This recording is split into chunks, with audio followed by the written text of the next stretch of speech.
This method can help us answer key questions about flies' response to temperature changes, such as differences between genotypes, the interaction with other sensory cues, or the function of different temperature receptors.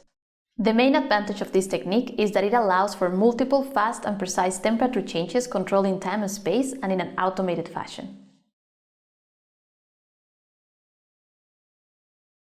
Begin by placing 20 male and 20 female flies in a rearing bottle containing 45 milliliters of fly food medium, and placing the bottle inside a 25 degrees Celsius incubator under 12-hour light, 12-hour dark cycles. After 10 days, anesthetize the newly eclosed flies on carbon dioxide pads for a maximum of 4 minutes, and use a paintbrush to collect virgin flies in 2.5 by 9.5 centimeter fly rearing vials containing 6.5 milliliters of fresh fly food medium, separated by sex into groups of 20 flies per vial. Then return the vials to the incubator for 5 to 7 days. To set up a temperature-controlled arena, turn on the arena and open the Temperature Phases script in the control computer.